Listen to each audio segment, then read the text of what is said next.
Hoje no programa Fala Mestre vamos conversar com o professor e coordenador do curso de Engenharia Civil da Unirp, Djalma Domingos da Silva. O professor Djalma já está na Unirp há 19 anos. Além da formação em Engenharia Civil, ele possui mestrado em Ciências da Computação e doutorado em Engenharia Elétrica. Olá, professor, como vai? Olá, tudo bem. Professor, conta um pouco pra gente o que diferencia as funções do curso da Engenharia Civil e da Arquitetura. Falando inicialmente da arquitetura, a arquitetura ela se preocupa mais com a estética, com a forma, com o conforto. E a engenharia, no caso, ela complementa e realiza essas obras, né? Então, ela se encarrega de fazer cálculos, dimensionar a parte hidráulica, elétrica, isso pensando em obras, no caso, edifícios, né, e casas. Mas o campo de abrangência da engenharia civil é muito mais abrangente, né? Então, o engenheiro civil ele pode atuar em estradas, ele pode atuar em, no caso, construção, né, que a gente chama de construção pesada, que seria a construção de hidrelétricas, contenção, né, de solos, aeroportos, portos, de uma maneira geral. Então, existe, na verdade, um grande campo de ação que o engenheiro civil ele pode atuar. E ele complementa, ele executa as obras que os arquitetos idealizam, né? Basicamente seria isso as principais diferenças entre as áreas de arquitetura e engenharia civil. Os dois estão interligados. Estão muito interligados, né? Então, eu diria que a parte criativa, isso cabe realmente ao arquiteto, e a parte de cálculos, da realização, né, desse projeto, cabe ao engenheiro. E não só a parte de cálculos, mas a administração das obras, administrar equipes, levar em consideração aspectos de economia e também segurança. Sempre o engenheiro civil ele visa ao realizar uma obra, né? Então ele é bastante administrador também. Okay? O mercado de trabalho para o engenheiro civil, como está atualmente? Bastante aquecido, né? Houve há uns 20 anos, já houve um grande demanda, digamos assim, né, por profissionais na área, e voltou agora e necessitando de profissionais na área. E, consequentemente, existe uma carência muito grande por esses profissionais, porque não se encontra no mercado, né, a quantidade necessária de profissionais para atender as empresas.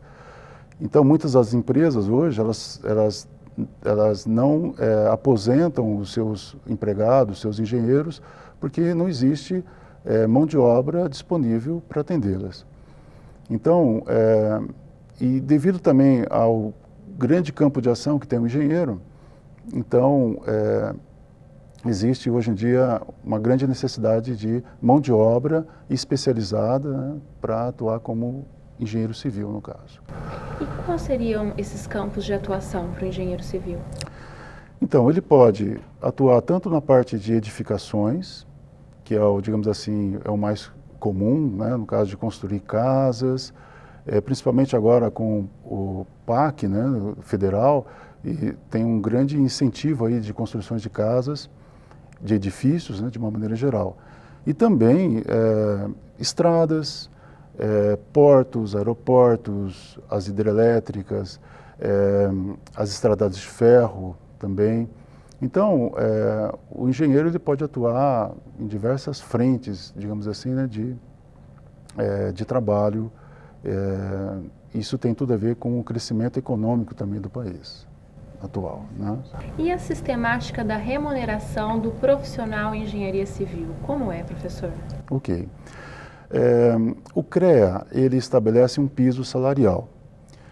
Então, para um profissional recém-formado, por exemplo, se ele trabalhar 6 horas a hora numa empresa, ele tem que receber um piso salarial de 6 salários mínimos. Se ele trabalha, por exemplo, 8 horas, né, diárias numa empresa, aí ele teria que receber um piso de 8,5 salários mínimos. Isso daí seria o salário inicial, né, de um engenheiro júnior, por exemplo, né?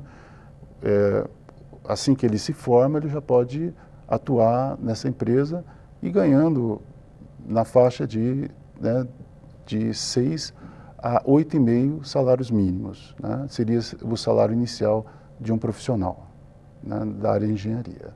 Ok? Professor, já já a gente continua essa conversa. Tá legal. Vamos para um rápido intervalo e já voltamos com o Fala Mestre.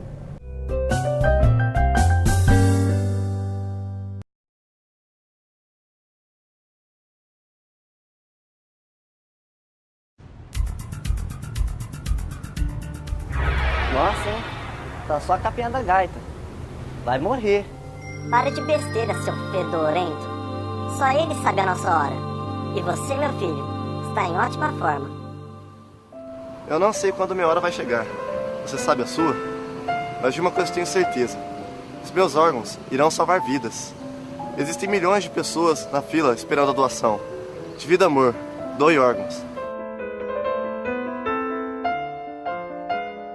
O mercado está carente de profissionais capacitados para atuar em diversas áreas e tomar importantes decisões. Visando atender esta demanda, a Unirp está com as matrículas abertas de 48 cursos de pós-graduação a serem oferecidos a partir de março. Os cursos são ministrados por professores, mestres ou doutores formados por renomadas instituições do país que certamente darão à sua carreira o impulso para atender às necessidades do mercado. Faça a pós-graduação na Unirp. A decisão é sua.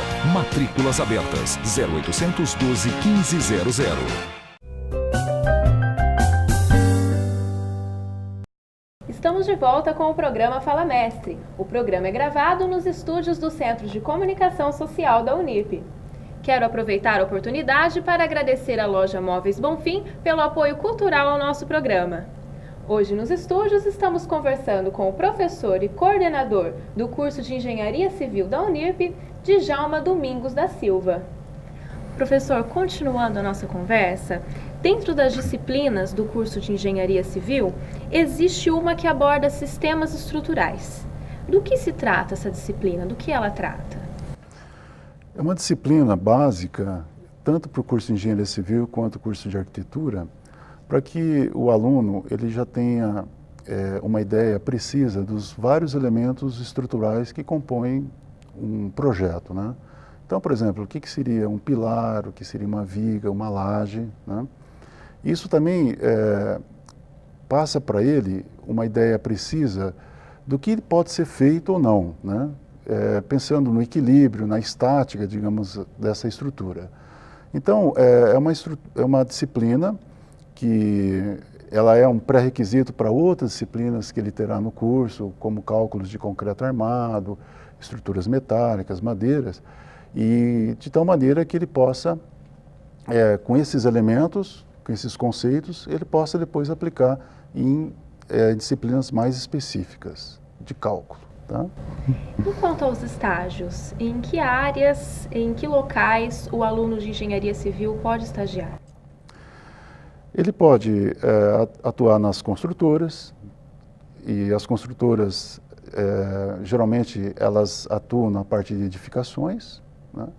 Mas também ele pode trabalhar numa empresa que trabalha com estradas, e nós temos aqui na região, né, eu diria que o maior número de empresas da área, né, de construção, da área de engenharia civil, lida com edificações, de uma maneira geral. Então, como a nossa cidade ela está em franco, né, crescimento, progresso, então existem várias oportunidades dele atuar estagiando nessas empresas e, consequentemente, adquirindo, né, conhecimento e bagagem profissional para atuar depois de uma forma autônoma, depois de formado. Professor, a tecnologia assume que papel nas atividades do engenheiro civil? Qual a importância que ela tem? Hoje, o engenheiro civil ele tem um forte aliado que é o computador. Então, há algum tempo atrás, eram apenas as calculadoras científicas. algumas eram programáveis, hoje não. Hoje ele possui um forte aliado que é o computador, então ele poderá usar software específicos, né, para determinada atuação, né, profissional e também não só fazer uso, como desenvolver esses aplicativos. Então, a ideia é que esse profissional ele conheça também de informática, né, de ciência da computação, para que ele possa desenvolver essas ferramentas para auxiliá-lo no dia a dia do trabalho, né? E o curso de engenharia da Unirp estimula o aluno à formação acadêmica? Sim, nós procuramos sempre incentivar os alunos em iniciação científica, de tal maneira que ele possa pesquisar sobre um assunto, né, que ele tenha bastante interesse. Então, logo no começo, né, o aluno ele já pode se despertar para uma área que mais lhe agrade. E aí nós orientamos esse aluno sobre o que pesquisar e constituindo aí um projeto que isso daí poderá servir, né, como porta de entrada para uma universidade, se ele quiser se especializar, se ele quiser fazer um mestrado ou um doutorado na área. Então, a gente incentiva muitíssimo o aluno se dedicar aos projetos de iniciação científica, né? Então, essa é uma das... fazer com que o aluno ele esteja preparado não só para atuar no mercado, profissionalmente, mas também que ele possa depois se aperfeiçoar e se aprofundar numa determinada área do ramo de engenharia civil. Professor, nesse ano, quantos alunos foram matriculados no curso de engenharia civil na Unirp? Então, para nossa surpresa, esse curso já está começando com mais de 90 alunos matriculados. Então, isso reflete as ofertas, digamos assim, de empregos, né? Então, os alunos já estão percebendo que o mercado necessita de engenheiros. Para você ter uma ideia, a construção ela dobra a cada 4 anos. Então, vai haver sempre uma necessidade, uma demanda cada vez maior de profissionais na área. Então, isso está fazendo com que esses alunos, né, despertem para isso, né, que é essa grande oportunidade, e eles optaram por fazer engenharia civil. Então, para nós realmente foi uma grande surpresa, a gente não esperava todo esse público. Então, isso é bastante promissor, né? E só para complementar, hoje apenas 3% de profissionais da área estão, digamos assim, desempregados, ou seja, a empregabilidade é de 97% de profissionais nessa área. Então, as pessoas estão despertando para isso e optando por fazer engenharia civil na Unirp. Professor, muito obrigada pela entrevista. Eu que agradeço. O programa Fala Mestre é desenvolvido pelos alunos de jornalismo e publicidade e propaganda da Unirp e tem como essência dar visibilidade às personalidades que propagam o conhecimento. O programa Fala Mestre fica por aqui. Até mais!